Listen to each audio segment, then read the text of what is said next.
rewind it just a little bit? Ben, you have to give us a brief review of Rings of Power Season 2. There's a lot of characters in it that you look at and you go, you are supposed to be incredibly clever, and I cannot understand why you are making the stupidest decisions anyone could possibly make. A lot of the character choices and the dialogue, I'm just like, I just don't get it. I just think it's too silly sometimes. This is from someone involved in the wizard category. Yeah. I mean, it's just, yeah. No, rewind. When Gollum frames him for nicking the bread and sprinkles it on him like Salt Bae. Yeah. And then Frodo's not having any of it and sides with the split personality mentalist over his long-standing friend. Yeah. Sam, who he's been friends with for years and has like done all this stuff with him and for him. Okay, play. I said it before and I'll say it again. That last scene. What does it mean? I'm the dude, you know? Get the fuck out of here. No, I cannot. That final scene Starts now. Hello. I can't believe we're finally back. I know, a long summer hiatus. Oh, yeah. Hi. My name is Sophie. In case, I don't know, somehow you end up finding this podcast because you search for The Return of the King final scene, whatever. It may happen. Yeah. You're Ben. I am. And you're Simon. I am. Hello. Nice to be back. Miss you guys. When was the last time we recorded? Like June? 2 months ago, probably. I mean, easily, yeah. We didn't record in July or August, I don't think. Yeah, because we did take a break last year as well. Yeah. Because of holidays. But, I mean, we had a huge event. Yeah. This summer. Yeah, I went and got married. Oh, Whoop, whoop, whoop. Yeah. And then I think you were away. Yeah, and I've been away. And I'm going to go away again. And you're going to go away. Yes. We are very privileged. So we're back, but then we'll be gone again, but then we'll be back.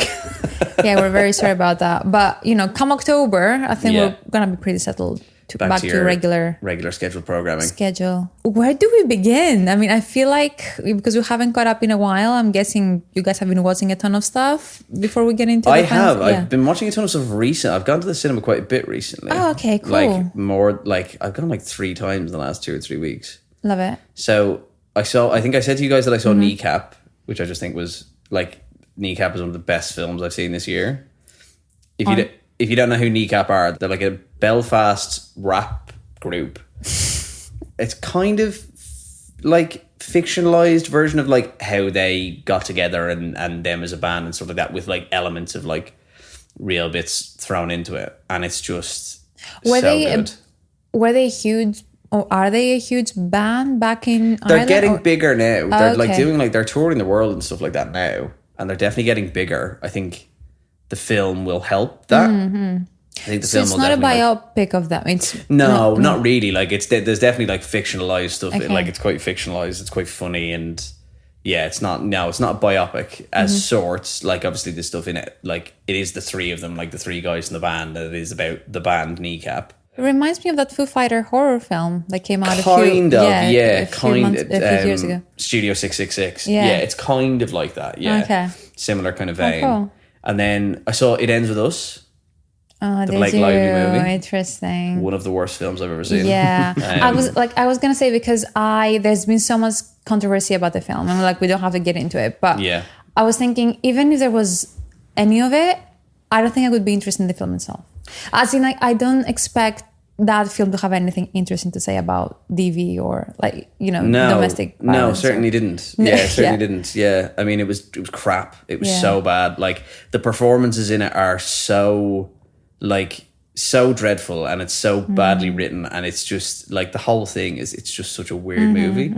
I've heard from people who have read the books that it's also very teasily written, so I think it just felt there was a couple of bits in it where like Ellie and I just turned to one another and we're just laughing because we're like, this is just a serious subject matter that somehow they make like laughably bad. How did they manage? Like, what was the tone like? Because obviously it was advertised as a rom-com, and then it goes into like dark. Yeah, but that's the issue it has. It's like trying to be a rom-com that's also trying to deal with like domestic violence. It's really weird. And then it does the classic thing that all movies do, and that at the end of it, Blake Lively says the name of the film. Oh yeah, exactly. She's like, it ends with us. You're like, hey, she said it. She did it. Horrid. It's a shame because there are ways to do this well. Like I'm thinking of Baby Reindeer, how you can start in in a comedic sense. Like it starts off as a black comedy and then it moves into like a very serious, like multiple serious subjects, and it's done so delicately. But it sounds like I think it's interesting because you can see how seriously. So the guy who directed it is like also like the co-lead in it next to Blake Lively, and you can kind of. It feels like he's trying really hard for it to be like serious subject matter, which seems to have come across in the whole press process of it as well, in that like he's very much been like, this is a story about domestic violence and you know, it's like it's a really feels like that in the movie. It's just so weird because it's also really weirdly cast as well. Like Blake Lively isn't her in that movie it feels like it doesn't make sense. Jenny Slate's in it, doesn't make sense. Hassan Minaj is in it, doesn't make sense. Like these New York comedians are in it, none of it makes sense. And there's a guy in it who I can only just describe as he looks like bargain Glenn Powell. Like it looks like they wanted Glenn Powell but they couldn't afford to get him, so they got the guy who kind of looks like him. But yeah, it was just really bad, really, really bad. Like I genuinely would not recommend seeing it. Like it was it was weird. And then I saw Sing Sing last night. Oh, okay. Which is the new Coleman Domingo movie, which I kind of feel bad because I feel like I should have liked it more. Don't feel bad. I think I need to read. I think I just need to read more into it because like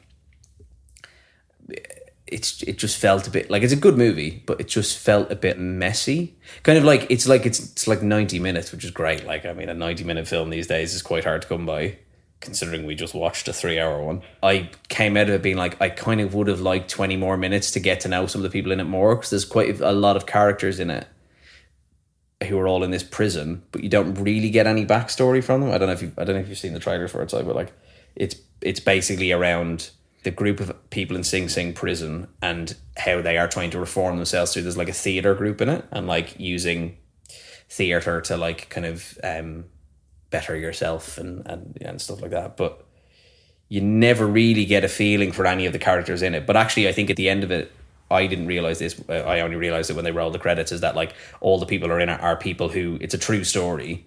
And apart from Coleman Domingo, it seemed like everybody in it is actually the people from the story. So it's all these guys who are ex-cons who were in prison and were in this theater association, stuff like that. So I kind of felt bad when I saw the trailers. I was like, oh, maybe I shouldn't have felt bad, because it's kind of like putting really high expectations on these guys who are, you know, their first time in a major film, and they have this really touching story, and there's me expecting everything to be like, you know, like Ian McKellen, you know, everybody being like thespians, you know. But it sounds your issue was more around the writing, perhaps, like the lack of backstory. Yeah, and like Coleman Domingo's really good in it. Like he's really amazing in it. But yeah, the writing of it just left a bit to be desired, I think. Yeah. But that was like my recent stuff. I've also watched a ton of other things. I've essentially watched all of the Star Wars movies in the last 3 months. Did you? Yeah. Gradually just been like chipping away at them. I finally watched Revenge of the Sith the other night. So is this leading up to like another Star Wars spin-off that I haven't heard that's coming up? No, I think they cancelled The Acolyte. They're not giving it a second season. That. Yeah.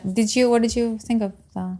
I thought the first season was okay. Yeah. And actually, I'm kind of disappointed that there isn't a second season. I'm disappointed there isn't a second season, not because I thought the first season was so good, but I'm like, oh, and actually they left it on a note that they could do some cool stuff with it, and now they're not doing it.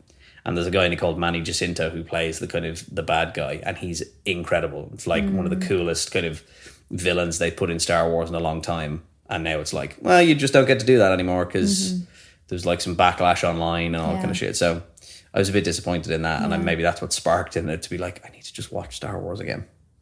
But really? Again? Yeah, again, multiple times. Yeah, and I'll do this again, and then again, and again, and again. It's your comfort films, like like Lord of the Rings. I mean, it's you know, no those shame. ones that like I can just watch it and just be like, happy. Yeah. Apart from the big spider, that scares me. Did you watch Deadpool 2? Because Oh yes, Deadpool 3. Sorry, Yes, yeah. I did watch 3? Deadpool 3. Yeah, I did. Yeah, I really liked it. I loved it. I thought it was good. I think loved the people who complained about it being fan service, I was like, I was like, yes, I know exactly what you're complaining about, and I don't care. I'm very happy that it was all just like cameos and like giving the fans what they wanted, because I'm like, yeah, fine. Yeah, I had the exact same experience because I went with Michael, and I thought it was one of the best films this year. Yeah. I just had but again, maybe not the best, but enjoyable films this it's year. Like fun, I had so much fun. 100%. But then I could tell that Michael enjoyed it, but at the same time, because he never, and this is why I said Deadpool 2, he hasn't seen Deadpool 2. And he's not a massive Marvel fan. Like, he hasn't seen Elektra. Like, he doesn't know the brand lore, around all of these, like... Or Blade, or Blade, there you go. Stuff, yeah, exactly. What I wanted to say is that with Michael, like, he came out of the film and he was like, I enjoyed it, but I probably didn't get half the references. Which I get how it can almost, like, isolate the people that are just casual fans that have seen... Avengers, and maybe Deadpool. But yeah, I just thought it was really, really clever. But at the same time, I can get how it can get tiring by Deadpool 4 if there is one. I feel like that's probably it, though. Yeah, unless they make some more mistakes again and they need to be like dug out of a hole and they bring Deadpool into it again. I can't see them. Because like Deadpool stands very nicely on its own, but I don't think it works as part of the whole family friendly Marvel thing. They won't be able to include him in anything like that because it'll just feel like cramming it in, Yeah, I agree. So that was fun. And then I saw Blink twice, the Zoe Kravitz film. I thought that was brilliant. Which one's that? So Blink twice is, think of how to describe it. Think of Midsommar. But it looks like what's that Daniel Craig film, that Knives Out, the second one? Oh, Glass Onion. Glass Onion, but it looks like Glass Onion. So it definitely speaks into that sort of high society, we hate rich people sort of genre. But at the same time, it's a horror film. Okay. It's very clever. It's very, I don't want to give too much away because anything I say is going to be a spoiler. But it revolves around this tech founder, that's Channing Tatum, who invites a bunch of people to his island and things go wrong. But yeah, it's very, very clever. I definitely recommend watching it. It is slightly gory, but I'm not a gore fan. And I thought that was okay, acceptable level of gore. And that's towards the end as well. For the most part, it looks very much like Glass Onion and like, what's the other one? I've forgotten everything. I forgot how to talk about films. Describe it. The Barkion film. Saltburn. Saltburn, yeah. Yes, it looks very much like that because, again, rich people doing cool things, getting high and like a lot of wine, a lot of money. But you can definitely tell there's that female gaze into it, which is very smartly produced. And yeah, I can't wait to see more from Zoe Kravitz because it was her first film. Did Channing surpass Magic Mike's performance? He was fantastic. And that was pure drama, horror. Like they weren't like...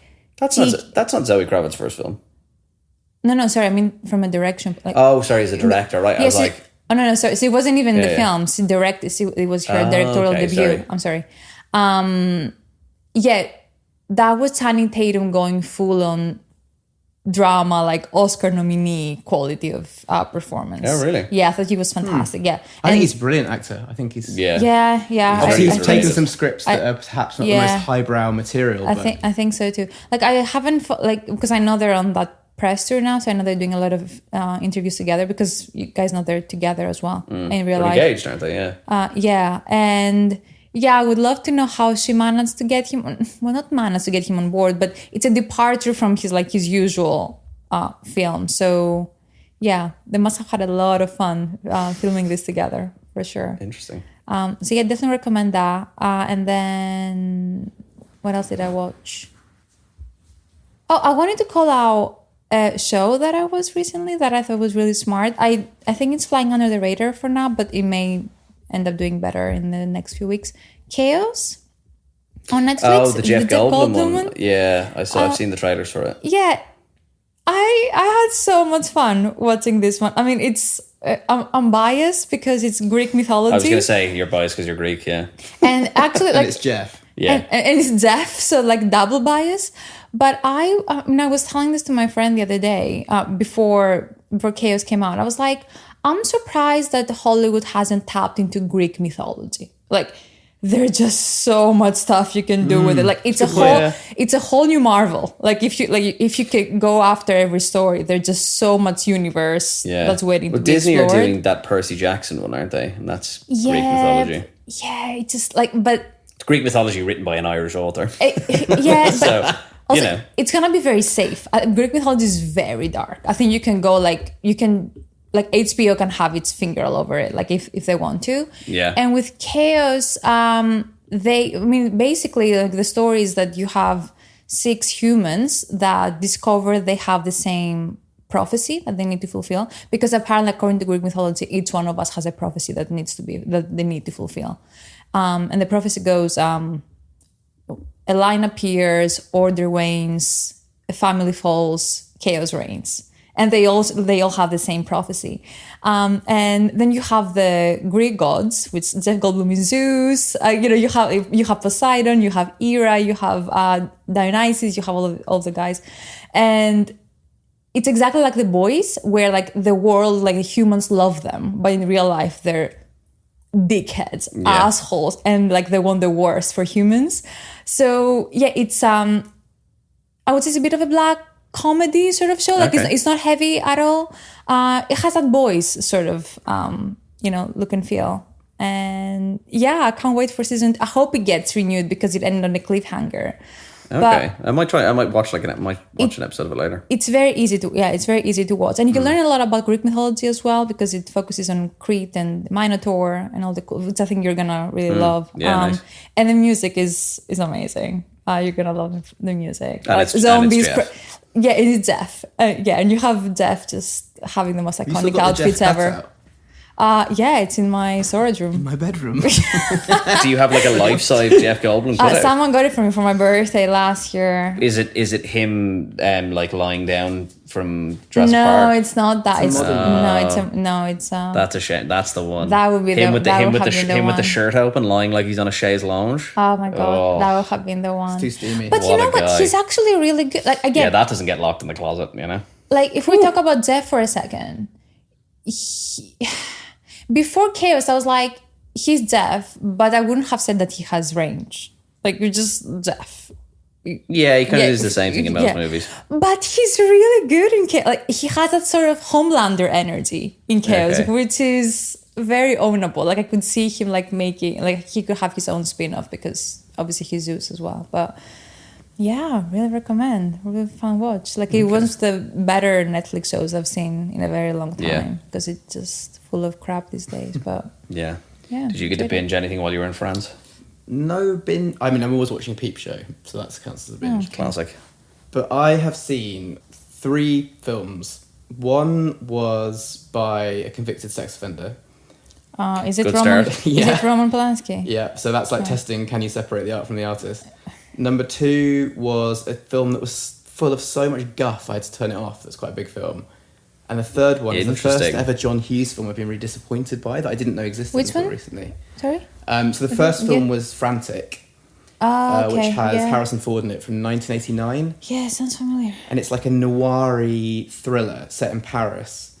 And as usual, Harrison Ford plays a successful American doctor on a speaking tour of France or whatever, and he's there with his wife. And he wakes up in the morning. Is his wife dead and they frame him? Sure you didn't just watch The Fugitive? It's a bit more. It's not as Hollywoody as The Fugitive. Okay. But I didn't enjoy it as much as The Fugitive. It's he wakes up in the morning and his wife's gone. And it's all about finding his way through the underworld of Paris to try and figure out what's happened to his wife. Bit like Taken. I was going to say. But it just didn't have that sort of urgency. Yeah, because you don't know if she's kidnapped or if she just took off, I guess. Yeah, it's a little bit random and weird, but it just didn't get me. Can we try and guess the big blockbuster guff movie? Yeah, it's quite recent. Okay. You guys were quite excited about the trailer about 6 months ago, and it has Brad in it. And the name... Bullet Train. Yeah. Oh, yeah. The train where there's bullets on a train. Yeah. The film is bullets on a train. My friend who I saw Sing Sing with last night, she said that she watched Bullet Train recently, and she said they watched it in half-an-hour intervals, and she was like, I hated it because we watched it over 4 days in half-an-hour intervals, and every day the film got progressively worse. Yeah. I just could not find one aspect of it to keep me going. Interesting. I mean, it was the I really cinematography. It was very like, capturing the amazing colours of Japan and the neon lights and all that stuff. That was really cool. But apart from that was just the surface. I thought some of the I liked some of the kind of cast of supporting characters in it. Yeah. You know, and also like Bad Bunny. Yeah, Bad Bunny was great in it. Bad Bunny, and also again, I don't have words. Aaron Taylor Johnson. There you go, and his sidekick. Yeah, I can't remember. They're called like Lemon or something like that. Yeah, from Atlanta. Yeah. I thought they were cool together. I don't know. I enjoyed them. So I wouldn't say it's one of the best films I've ever seen, but I think it's like it kind of reminds me of like, well, it's a disservice to John Wick saying it's like John Wick because John Wick is a great film, but it's kind of that like it's just like 2.5 hours of just kind of action and constant exploding. Yeah. And Brad Pitt trying to be somewhat charming. I'm very biased. It has Brad in it. Like probably what's fun to watch. For me, it was instantly forgettable. Yeah, I get that. Yeah. The John Hughes film that I was disappointed by was Career Opportunities, from 1991, and it stars Jennifer Connelly. All right. And there's a very famous scene where she's like 19 when they film it. Yeah. And there's a famous scene where she's like sort of erotically riding a rocking horse in a shopping centre. Oh, yikes. It's one of those. But most of it's quite disappointing. Sounds like Polanski had his hands on this one as well. It's not as bad as that, but like it feels like it feels like John Hughes' first ever film where none of the plot and the writing really follow through. Right, but actually it's not. He made it after Home Alone, he made it after Planes, Trains and Automobiles, after The Breakfast Club, and I read up on it, and John said it was just a film where he just didn't have the same creative controls that he has normally, and it was sort of out of his hands, and he was sort of he tried to get his name taken off it, and he also didn't like the way... it was one where he was hired as the director, essentially, rather than like having any kind of... he is a writer on it, but he didn't direct it. It was directed by a guy called Brian Gordon, I think it was. Okay. So that was quite disappointing. And then I saw the most explicit play I've ever seen in my entire life, called Slave Play, which I'd really recommend anyone watches, but don't do what I did and take your mum and dad, because it's very, very explicit. Anyone in London, you mean? Yeah. Well, it's been in America actually first on Broadway, and then it's come to London. I think it's in its last week now. It was written by Jeremy Harris. I think he's like obscenely young to have written this amazing sort of magnum opus. And it deals with like power dynamics in relationships with respect to race as well, and it's really, really powerful. And it's one of those plays that really makes you think a lot. That's a random question, but when a play comes to West End from America, is it usually with the same actors, or do they change?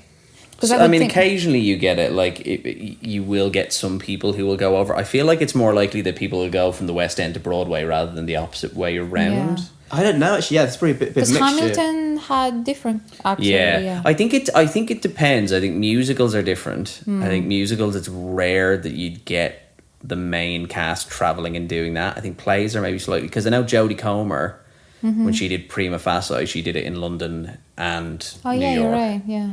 So I think it's probably more common for like stage plays rather than musicals. Actually, I just looked it up, and because the one actor I recognised in the London edition of it was Kit Harington, and he's in the US version. He was in the US was as in well. the US version. Okay, He was, yeah. Interesting. So there's a bit of crossover. Yeah. But that was excellent. I know we're mainly a film podcast, but I'd recommend. We love it. We love the arts. Oh, I watched Elvis.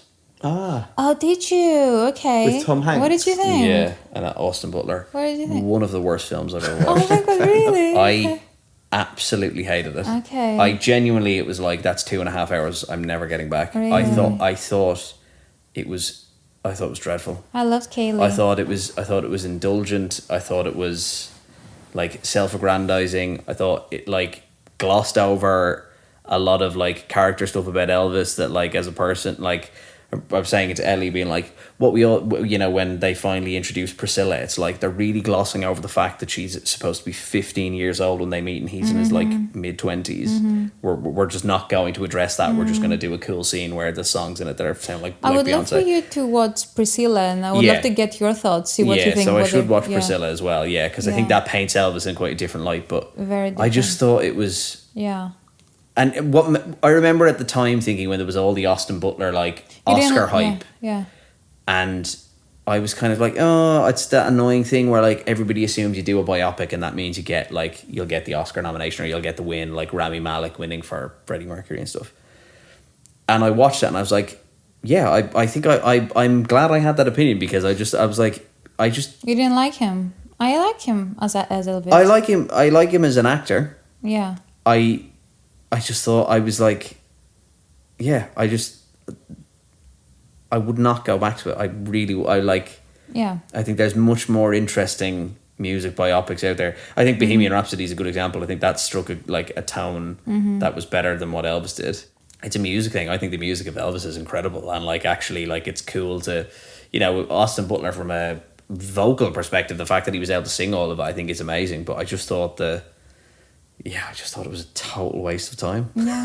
I really did. It was definitely Tom Hanks' waste of time. That's for sure. Yeah, I mean the Tom Hanks thing with the whole Tom Hanks character in it was bizarre, like so weird, and just it just kind of felt like at no point did somebody just go, "You're really gonna? Is that the voice?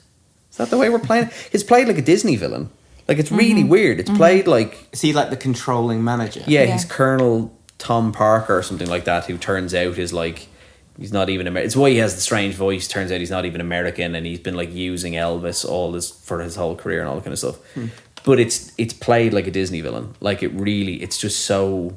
Oh, yikes. Yeah, it's so weird. Bad. It's and so bad, so cringe. I just wasn't. I mean, I haven't seen a good Tom Hanks film in a very, very long time, or performance, if I'm honest. And I'm gonna be hated for this, but it's been a while. I think that's fair. But come back to and do you know what? I saw before Sing Sing, they played the Dylan trailer. I mean, I haven't seen it. I haven't bothered. I just haven't bothered with him as well. I just don't even think why bother. Like, and there's a musician who like actually has quite an interesting past, but I'm just like, no interest in. I guess maybe that's maybe aimed at our parents or something. Like maybe, but then why cast? But then casting Timothée Chalamet feels like it's trying to aim at like an even younger demographic. Going like, well, let's get the hot young actor in it. I mean, I like that idea if you can bring Gen Z to introduce them to Bob Dylan. I mean, maybe that's so. I'm not saying that's what they want to do, but obviously they want to bridge the gap between the three generations, I guess, because you have the in between as well.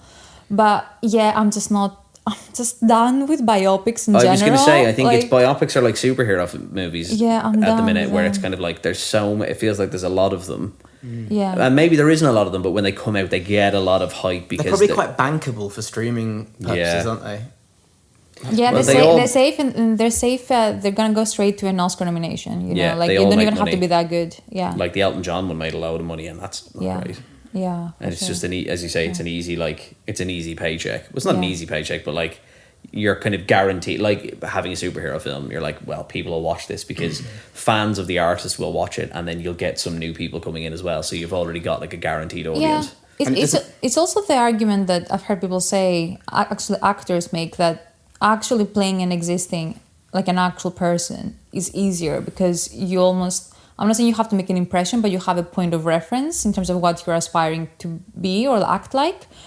And when it comes to a fictional character, you have to create this yourself. Obviously, with a director, but it's much harder. Yeah, I was going to say, and to follow on from that, I wonder if the reason for the higher proportion of Oscar nominations and wins for biopics is because they have a point of reference to compare to. 100%, and you're almost getting awarded for copying it best. Agree. Like, especially like when characters have a stutter or some aspect of their personality that's idiosyncratic. That's so true. And if you can pick it up, then people are like, he's done it, she's done it.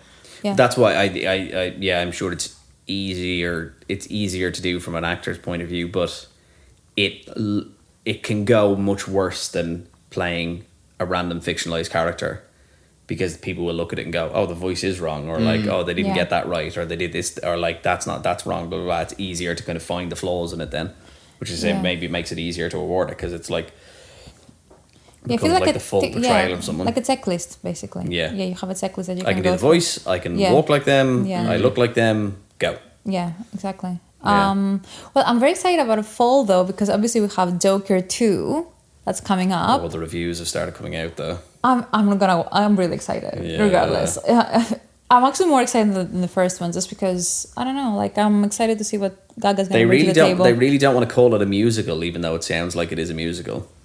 What's his name? Todd. Okay. What's his name? Todd. What's the I director? want to say Haynes, and it's not Haynes. It's not the other Haynes. one.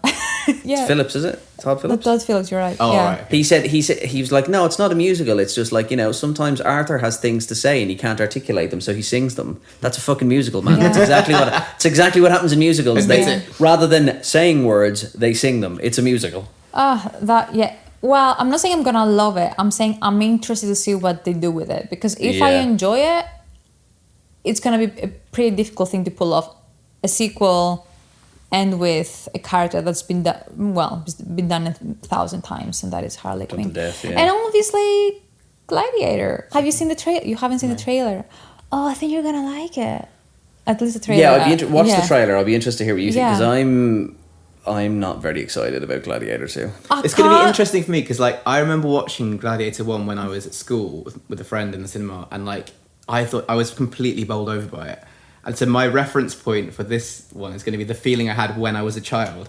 That's hard. It's a hard to match. thing to match. But isn't it? I think you can get that feeling. Like, I think even if you watch Gladiator now, you get that Yeah. feeling, because For sure. it is Timeless. so Are good. you going to Yeah. rewatch number 1? Yeah, I Yeah, will. maybe we need to do a final scene on I'd enjoy that, yeah. Yeah, Gladiator. I'd be It's a great well up final for doing scene. Gladiator. Yeah. Another Yeah. Joaquin Phoenix one as well. Yeah, there you go. But Joaquin's never surpassed his badness in Gladiator 1, I don't think. He was so bad. Like, Yeah. I remember really But that's hating it. wait. But that's Or that's he's like- the travesty about that is the fact that Russell Crowe won the Oscar and he didn't, because he is Yeah. 10 times better than Russell Crowe in that film. But Russell Crowe wins it because he's the lead actor. Yeah. Whereas actually Yeah. Joaquin Phoenix as Commodus is just He's like, so dark. and- he is the Insane. perfect, like, slimy, Yeah. evil bad guy, and like Yeah. he's incredible. But there's so many good, like, and that similar to what I was saying about, like, Lord of the Rings, where these kind of big, like, epic movies where you get big, well-known people in it. Like Richard Harris is in it, and your man who played what's his name? Who played Fagin in like Oliver Twist. Oliver Reed is in it. Like, you forget how many of these like Goliaths of, like, English kind of theater acting and like people who've won Olivier Awards and stuff that were in those, like, in these kind of big blockbusters, to give them a bit of credit with a yeah, I just think I'm quite big audience. shallow sometimes, and I get excited by actors when it comes to film. So having Pedro, Paul, and Denzel in one film, it just I can't not get excited about it. Like, what- a lineup Denzel, like that. I would find a minus point, I think. I don't know. I saw him in He's fun, but I wouldn't In say he's in a Macbeth. serious... what was the Macbeth one with Frances McDormand? Macbeth. Yeah. But it was something Macbeth. It was like the title like The was Tragedy of The Macbeth, Tragedy yeah, of Macbeth. yeah. Yeah. I thought she was brilliant. That was the Apple TV one, wasn't it? Yeah, that was the Apple TV. I think he was brilliant because, again, when it comes to these veteran actors, you realize that after a certain point they sort of tune out, like Tom Hanks or like De Niro. Like, they make a Yeah. good film every like 5 years. But yeah, when I saw him in The Tragedy of Macbeth, I was like, he still got it. The only thing that worries me is that it's not even all of them. Ridley Scott is what worries me. I agree with you. I saw Napoleon 100%. and I did not like 100%. I'm not saying it's gonna be a good film. I'm just excited to see what comes out of Yeah. it. I think that's. I think the best thing about it will be Joseph Quinn, Oh yeah. because he said they had the. You didn't watch Stranger Things, did you? I watched the first batch. Oh, okay, so like there's this young actor, English actor, who's come out of it called Joseph Quinn, who's he's been in a couple of movies now. He was in A Quiet Place prequel. Yeah, very promising. And he's in Gladiator now. He's going to be in the Fantastic Four, so like he's really making a name for himself. And from the trailers, he's the one that I'm like, he'll be good, because he looks like he's playing the Commodus. It seems like him and this other guy are playing like twins who are kind of playing the Commodus role, and I think he could be really good in it. But the rest of it, I'm just like, yeah. even Paul, I'm just like, I just love him though. Yeah, I like, know. support. I love him as well. I do love him as well, but I'm just not. I don't know. Yeah. Are you gonna watch it? Yeah, of course I'll watch it. Yeah, I'll definitely Yeah. watch it, and I'll want to see it in IMAX. I think it'll be one of those Yeah. ones that, especially from the trailer, the amount of like CGI and like kind of big set pieces that they're doing in, I think it'll need to be seen Yeah. on a big screen. But I just Okay, let's definitely do Gladiator then, and maybe by that time, the second one will have come out. With second one comes out, I think, October? towards the end of October, start of November. Yeah. Good timing. Nice. Okay. Yeah. Well, I think before we get into the final scene of The Return of the King, you have to give us a brief, Ben, you have to give us a brief review of Rings of Power Season 2, because I haven't gotten into Jesus, yeah. it. We'll have 4 episodes out. So there's 4 as of the episodes time of the out. recording. Yeah.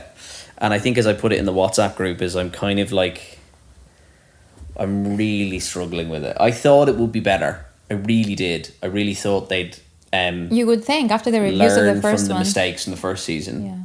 But they kind of are just they're almost doubling down on the stuff that didn't make the first season work. In that, like, the storytelling in it is just all over the place. What really all What over are the you place. struggling with? Is it the fact that it doesn't make sense, None or of- that yeah. you don't like where it's going? Well, I guess the problem is you know where it's going. Yeah. It's very obvious where it's going. So you're looking at all these things being like, there's a lot of characters in it that you look at and you go, you are supposed to be incredibly clever and I cannot understand why you are making the stupidest decisions anyone could possibly make. And there's not like, I think we spoke about this when we did like maybe the first Lord of the Rings episode, where like in the Lord of the Rings movies, they're not afraid to do like exposition and like tell you what's going on because there's so much stuff with lore. I think Rings of Power like needs to do more of that. It needs to like kind of like handhold you a little bit more. Like it tries to do a lot of like mysterious, character-y things. I just don't think it works. And I still have a bit of a bee in my bonnet about the really dodgy Hobbit Irish accents in it are just like, They continue. yeah. All the whole thing of like all the dwarves are Scottish for some reason, all the hobbits are Irish, and then everybody I would else have is loved like to be in the miscellaneous Creative accents. decision. Elven. Yeah, well, so the elves all seem to be kind of Welsh, but like also just kind of like mystical, unspecified, regal sounding voices. And it's such a shame because there's like there was stuff in the first season that I thought, you know, they could do cool stuff with it with Sauron and all. And then they've just not. They've just kind of like, yeah, they've just made it. It's hard to even know. It's hard. It's really hard to like. It's really hard to find anything to like about it, which is an awful thing to say. Yeah. As someone who loves Lord of the Rings so much, I really struggle to find something in it that I'm like, yeah. I think Morfydd Clark's really good. I actually think she's kind of... So the girl who plays Galadriel, Morfydd Clark, and the guy who's playing Sauron are almost like criminally... Like I think they're being hard done by with like the dialogue that they're getting, because I think they're really good. But I just like a lot of the character choices and the dialogue, I'm just like, I just don't get it. I just think it's like it's too silly sometimes. Yeah. And like that's saying something for someone who likes this kind of shit. This like, is from someone involved in the wizard category. Yeah. I mean, it's just So I will persevere. I am gonna keep watching it. Maybe skipping through some episodes to just get through some. Would this stuff. classify as a hate watch? Or is it not quite? It's a more of a self-loathing watch. I think I don't think I hate myself just yet when I'm watching it. I loathe it, and I'm almost more sad that I'm watching it. I don't hate myself just yet, but to be perfectly honest, the way it's going, I think we'll get there. I don't think we're that far off. Yeah. We're 4 episodes in. I'd say by 6 we'll Let us know when you hit the thresh. Yeah, I will. I'll let you know. I will cut up. For me, it's gonna be more like a evening watch when I'm doing something else, probably. Just because I was thinking of, because I'm flying to Greece tomorrow, and I was thinking of, what am I gonna watch? Like on the plane, it's like a 4-hour flight. It's not nothing. And then I was like, because at first I was thinking, maybe I should download Rings of Power. And I was like, I'm going to count every single second of that flight. That's the problem. So it's like, it's not even the kind of TV show that I'm like, do you know what? I could wait until they're all out and then binge watch them. I think I'd wait until they were all out, Google what happened, and then watch the final episode. Yeah. It's a hard watch. It's a hard watch. Shame. Thank God we've just finished Return of the King, because it gives me faith in the fact that there are good Lord of the Rings stories out there. Yeah, and hopefully more to come. I don't know. I think it's one of those ones that just leave it be. I think they should. I trust the golden one. I feel like that might be good. I don't. And the series though. I think they should have left it at Return of the King. Okay. I think Sounds they should like have been I'm being very optimistic today. You're being too rein it in. optimistic. Yeah, I am not, unfortunately. What's this? It's a movie. No! Oh, I liked it. No! Can I say something? No! I don't get it. What don't you get about it? So yeah, we just finished Return of the King, a 3 hour and 12 minutes version of it, not the extended one. No. Even though Ben Ben brought did it. suggest it. I did bring the box set You with me, did bring but the box. we watched the normal edition, which is fine. Is it 3.5? Like how long Hang is on, the Simon. 4 I'll give you the hours? microphone to hold and let me see if it says on the box, because normally they'll say on these things. Hang on. Yeah, because I think it'd be good reference for you, because we may ask you the best bits of the extended version. See what came out of it. 263 minutes. What's that? 263 minutes is Divided by 60. 4 hours and 3 minutes. No, sorry, 4 hours and 23 minutes. Are you serious? So it's a whole. 263, Thing is, I like watching the non-extended one because then it's fun when you pop up and say, "Oh, at this moment in the extended one, you see another version of Sauron." Or something. Yeah. Well, I think that's. I think some of them, like there's guff in it, like that, like there's like the scene in the second one where we find out how old Aragorn is, and you're like, well, that's kind of pointless. Like, you don't really need to know how old he is. It's just interesting because he's 87. It doesn't look a day over 30. But in the other one, like, you don't, like, within the first 10 minutes of the film, don't see the fact that Saruman dies. No, that was. So, like, you do lose some character stuff in Yeah. it. Like, you kind of go, where's Christopher Lee in this whole thing? Because the trees just said, oh, there's a wizard we have to deal with, and then we never see him again. Yeah. Well, guess what? He's dead. Yeah. Because he jumps off the top of the... There's like, it's, if you thought the whole chopping off the finger thing was graphic, I'm fairly certain I remember correctly, there's like a big wheel with spikes poking out of it. He jumps off the top of the building and lands on it at about 200 miles an hour. I wonder if the extended version is rated R for whatever reason. Like, that would be it says it on the box. It's all still like PG-13/12s, as we say here. It makes no freaking sense. But no, 3 hours and 12 minutes. Wow. Wild that there's another hour. I'm gonna have to go home. I think I'm gonna go home and speed through it to just the additional scenes. You know what? Like, it's not that I can't watch another hour of it, because it's actually really fun, but not in one go. I think I would You'd probably have to do it in 2 sittings. I would probably, just because like my bum was getting a bit sore. Like, Physical worries. It's a physical. Well, like, I mean, but you have to move around or 4 something. hours and 20 minutes is essentially two already long films. Yeah, like think of like. I know all of us have to work, on average 8 hours a day, but you take a break every hour or so, you just move around for a bit. I think that's the struggle that I would have. You could pay me to watch all of the Lord of the Rings movies in one sitting. Don't you worry about that. Wait, have we talked about this? Have you done this before? Have you done I like did a marathon? I did. I did an extended edition marathon At a while home ago. or cinema or No, at home. I'd love to do it in the Prince cinema. Charles is doing those like once a year. Really? Yeah, Ooh, I didn't know that. Now that. Yeah, you need to sign up for their newsletter. I'll go and then I'll do some like vox pops from it. Yeah, Lord of the Rings, Star Wars. Hour 6. We still haven't gotten to the. Aragorn still doesn't have the sword. Outlast, the Lord of the Rings edition. Yeah. Hour 6, actually, you probably wouldn't even be finishing the second film yet. That is insane. I don't know how someone can do that. Hang on, because Definitely wouldn't. So the first one is 228, which is what? 228 minutes, so that's 3 hours and 48 minutes. Second one is 235, so that's 3 hours and 55 minutes, and then 4 hours and 23 minutes. So there's a lot there. A lot there. But my God, I'd do it. Oh my God, I'd do it. 100%. You'd have to peel me off that seat by the end of it.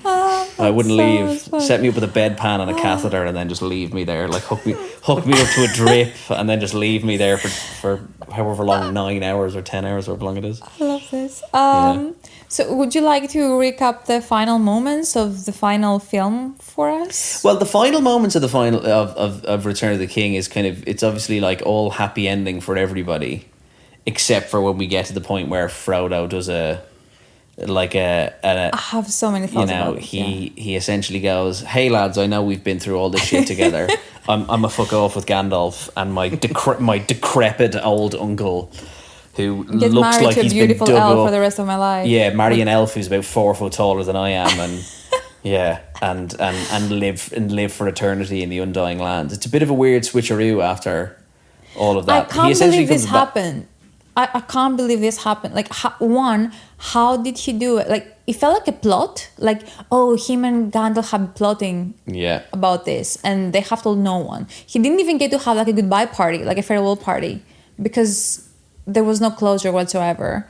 And 2, I don't know. I don't get the logistics of why. As in, did it have to be done as part of the broader prophecy, or did he raise his hand and was like, yo, can I join you guys? And they were like, sure. I think he's kind of gone, he has the worst case of like post-holiday blues that anyone has ever had. You know, when you're just like, fucking hell, take me back. I think he's gone, do you know what? I hate this place. I'm depressed. Take me with you. I'm going to desert Maybe all my he's still friends. scarred by Sauron somehow. They did hint on the PTSD that he had when he was signing off the book, and he just held his chest. He was like, it's never He did seem healed. pretty ill. He sounded pretty ill all through the end section of that He film. does look pretty He just sounded ill. weaker and weaker. Yeah. And also, why does Gandalf want to hang out with his loser? Like, Gandalf's like this virtuous, powerful leader. And like Frodo's like this wimp. I'd say Gandalf ditches him as soon as they get off the boat. He's like, fuck you, you go your own way now. I've gotten you here. At least it's up to you. At least the relationship between Gandalf and that Pippin dude's quite amusing, and they have this So kind cute. of, they sort of save each other's lives every now and then. I love it. There's, Pippin does a bit of a mistake, and Gandalf like tries to sort of. They have a mend good it. like slapstick comedy kind of relationship. Yeah, That was a much more enduring relationship than the one between Frodo and Gandalf. Pippin's one is even better than Pippin and Merry's relationship. Obviously, they're yeah. supposed to be like cousins, and we meet them together, and they're a double act. But actually, when he's with Gandalf, it's a much more like it's a much more. He's of all of them, he kind of has like, apart from maybe Sam, he has like the most interesting arc of like, especially in the last film, he doesn't really do much for the first two. No, it feels like a cop movie, like at parts, like between these two, like a buddy cop film. Yeah, that was my Like a buddy favourite cop, relationship. like Turner and Hooch. Yeah, Gandalf and Pippin. Yeah. That's the spin-off. That's the spin-off. That's the spin-off we would have loved to see. Where they set up a detective agency. That would be so much fun. Well, they're always doing. They go into a situation together, like where they go to talk to that king. What's he called? Denethor. Yeah. And then The Gandalf steward, on the you way in's like going, right, don't mention this, don't mention that. And then the yeah. minute they get in there, he blurts They have like it a all out. briefing. Yeah. I think McKellen would love this. He would be all over Yeah. it. Yeah. I'm just imagining like a scene where they like, they're off duty. Gandalf has his curlers in. They're. So if there was a comedy spin-off with that angle that was well written, I'd watch it. Oh, 100%. I'd 100% watch it Yeah, as well. yeah. I'd love it as like a web series, like like a YouTube, YouTube short, like 10-minute episodes, like 6-10-minute episodes of them just fighting crime in Middle Earth. Definitely. And that they like become like a detective. They're like detectives. That'd be so cool. But then it's always solved in the end that it's like Gandalf's just a wizard, so he's like, no matter what happens, I know. Yeah, or Pippin like accidentally saves the day unwittingly. Yeah, he stumbles upon something. Like, yeah, that would be good. But I would say, going back to the final moments, and specifically the final scene, because I know we were talking throughout the film, especially towards the end, and we were like, one of the things that we kept saying is how it didn't feel like there was much justice for Sam and all of the times that he actually saved everyone's ass, like including Frodo's. And even towards the end, everyone was like, Frodo, not Frodo, for Frodo. There was no mention of Sam, and everyone was like, we need to take a beat here because Sam is a true hero. Yeah. I wonder whether it was intentional that they actually ended with Sam, like returning back to his family. I think so. I think that is kind of and the not whole... with, and not with Frodo leaving. Because Sam is one of the... I mean... Sam is one of the characters who actually gets what he wants in the end. And they're about to die on the side of the mountain. All he's thinking is about getting to marry to Rosie. So he's one of the few that he actually gets his kind of... Sam gets his like happy ending in it. And it goes back to what you said, maybe in a previous episode or like while we were watching the film, that actually Sam is the true hero of the franchise, 100%. Of the whole story. It's not Frodo. Drags Frodo through every fucking film, every stupid situation that he gets himself into. Thing. Sam is the one who gets him out of it.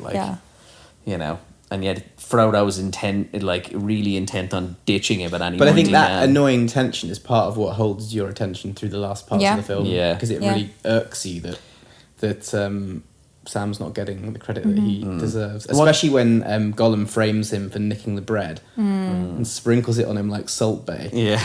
And then Frodo's not having any of it and sides with the split personality mentalist over his long-standing friend. Yeah. Sam, who he's been friends with for years and has like done all this stuff with him and for him. But I think there's something sort of I think maybe Sam likes being a little bit subservient. You know, he refers to him as Master Frodo all the I think time. that's his role. Yeah, I think that's his personality Yeah. in a strange way. He likes to be dominated. Maybe, yeah, that's what it probably. is. Yeah, Rose is gonna have some fun. Yeah. Yeah, God. But yeah, what did you make? I guess now that we've rounded off the trilogy.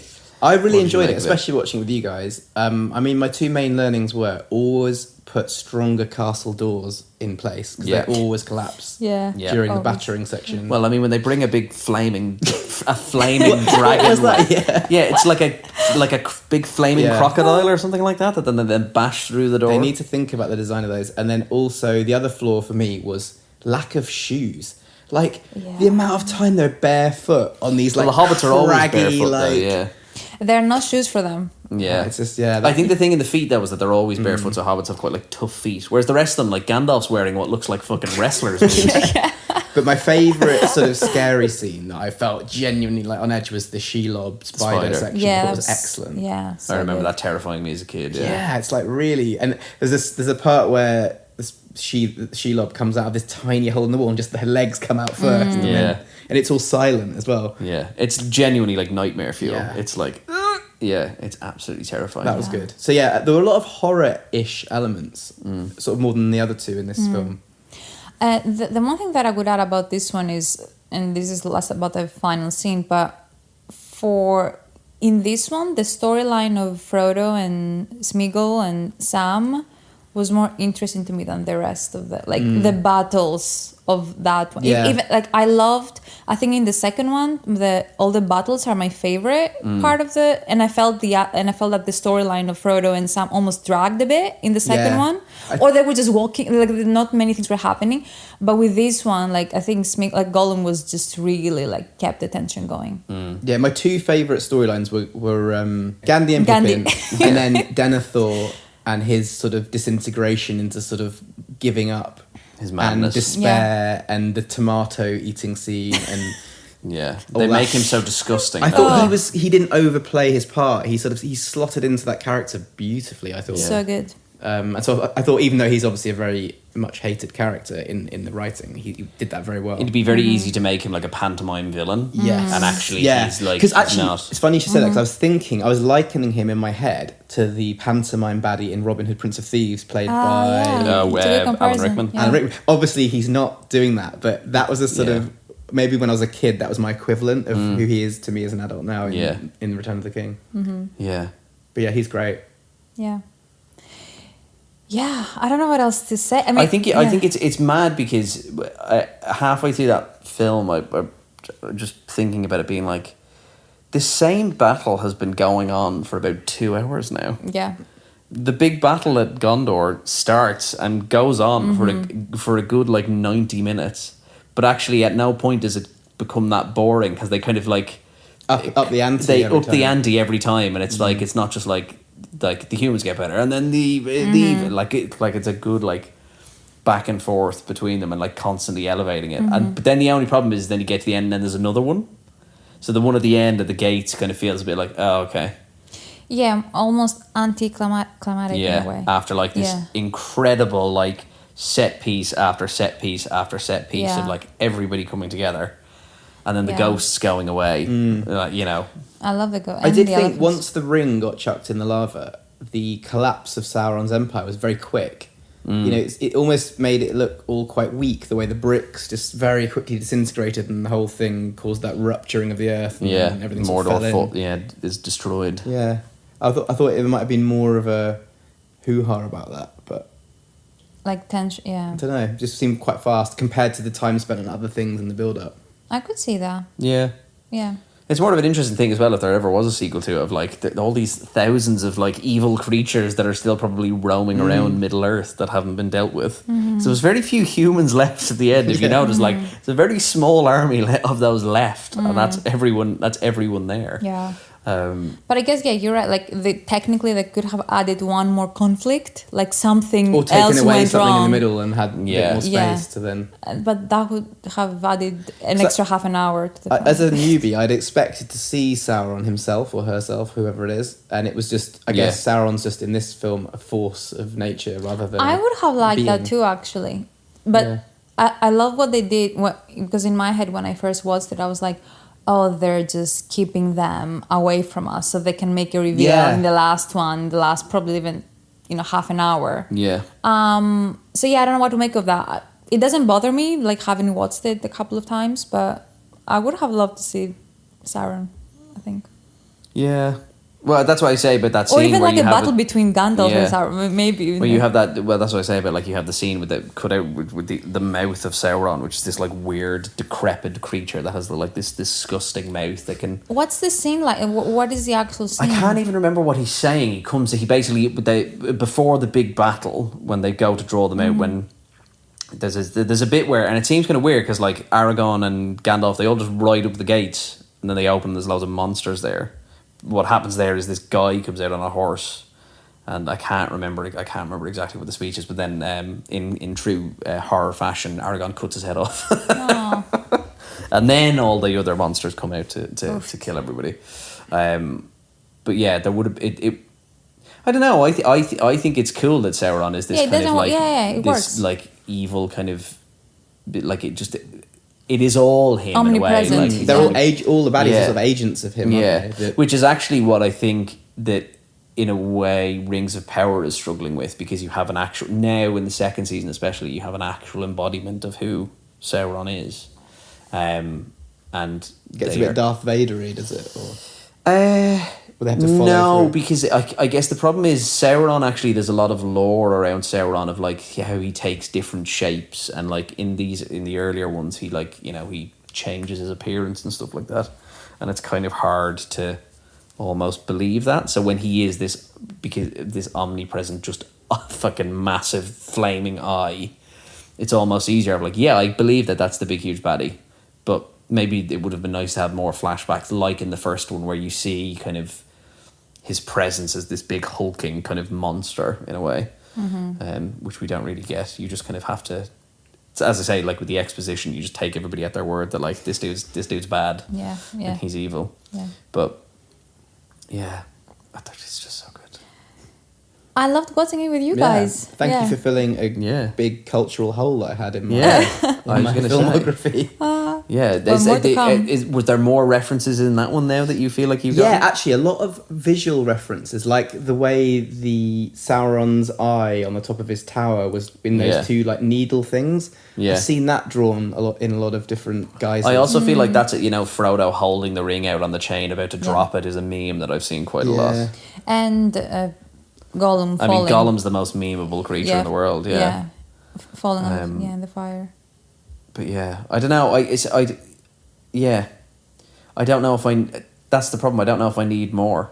That's my whole issue. I think with like watching Rings of Power, even though I know it's a prequel, and it's the issue with The Hobbit, and that I think that trilogy as like 3 films, as a like keeping them in themselves, like wall them off, is like a perfect trilogy. Mm-hmm. But then trying to be like, oh, but there's so much more. Let's make money out of like all the lore. And you're kind of like, you don't need to. Just, from a story perspective, I mean, yeah, it's like it's a band. They've done 3 albums, and the 3 albums are perfect. Yeah, let's just leave it at that. Yeah, I wish they found more potentially underdiscovered stories or like books and novels and trilogies that have been written and that have never been adapted, and put some effort into original storytelling instead. Yeah, it's a tricky one with... Yeah, because as I say, like I think I fear that in like 10, 15 years time, someone will go, well, we've done the Lord of the Rings prequels, let's do a Star Wars-esque sequel. Oh, it's coming. Where 100%. We try and bring people back. We just have a new idea. Yeah. Well, exactly. Yeah, exactly. Why don't we have a new idea? Yeah, I feel like the new ideas now are going to TV shows instead. Like, I'm not saying I loved it, but what they try to do with the 3-body problem, like I think they're taking those adaptations that have called audiences and communities, and but I don't mind even. I don't mind. And Star Wars is trying to do this. I don't mind using that universe of everything. I actually don't mind that. I think use Middle Earth as a setting, but do something different with it. Yeah. Don't try and make another one where it's like we're going to tell you just more about Sauron and all these people. It's like, but it's been done. We know how it ends. He's dead. There's no bringing him back. The problem is if they tried to do a sequel in that vein, it'd be like, how do you bring him back? There's probably more interesting stuff that you can do, and just like, because they've done it with video games. Like they've made like the Shadow of Mordor kind of video games and stuff like that, and trying to tell, like writing an original character just in that universe is more interesting than trying to be like, well, how do we bring back Frodo and Gandhi from the Undying Lands? And like Frodo's jacked because he's been getting ripped on all elf steroids, and now he's ready. He's ready to go again. You know, Return of the King. You know, Return of the Short King, because it's fucking Short King Summer, and Frodo comes back to kick ass again.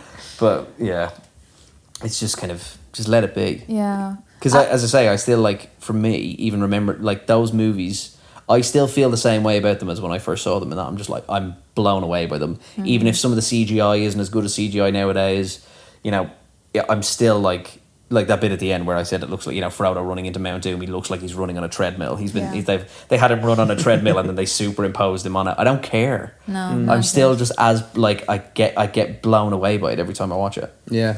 Same. It's because the idea Beautiful. is always more important than the execution. Yeah, 100%.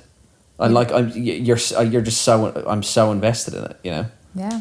And I also think like it's interesting to get you to watch it, who's like someone who's you like, bearing in mind these movies are 20 years old now, and you seeing them like 20 years since they first came out, after that initial kind of big hype around them. The fact that you can still go, oh yeah, actually, you know, you do buy into it and you do believe in it, kind of thing. Well, speaking about solving the ending, we did it again. Yeah. 3 times in a row now. 3 in a row, yeah. 3 in a row. But this is the end. This is we the don't end. need another one. No, They're we don't gone. need another one. Because This is pretty much a happy ending, I'd say. oh yeah, for sure. Pretty much. 100%. Yeah. Yeah. Apart from, as I said, I think I'd need to look it up again, but I do think in the books they come back and the Shire's burnt down and everyone's dead. I need to Google that again. I feel like I heard that somewhere. That So no Rosie. no. Rosie's a smouldering corpse. Oh god. No, I don't. Yeah, I let's can't look it up. remember, I'll look it up. I'm sure we have Lord of the Rings hardcore fans in the I hope audience. so. Yeah, if you guys know what actually happened in the books, let us know. Yeah. And also, if you'd like to see any more Lord of the Rings films and shows and all the good stuff, which inevitably they're coming. But we're not going to do Hobbit episodes, guys. We're not going to subject Simon to that. We are not going to do that. Yeah. No, there's no point. Okay, Cool. well, we're going to take another longish break. So Not as long as we have. Not as long as just we have. a few weeks. Yeah, I'm going to Greece for a couple of weeks because my best friend is getting married. Whoop. And then Ben is going to his honeymoon. Yes, I'm honeymooning. And Simon, are you going anywhere next month? Maybe Berlin quickly, but nothing crazy. Berlin? Nice. Okay. That's it. And yeah, we'll be back sometime first week, second week of October, I want to say. Probably second week, realistically. Maybe with Gladiator. Yeah, I think Maybe. Gladiator's a good show. Yeah. That'd be so much fun. Yeah. Let's do it. Amazing. Okay. Thank you guys for listening. We'll talk to you in October. Bye-bye. See ya. Bye. Bye. Did you like it? Did you like that? Did I like it? I loved it. I had no idea you could milk a cat. I have nipples, Greg. Could you milk me? Good morning. Morning. Good morning. Oh, and in case I don't see you, good afternoon, good evening, and good night.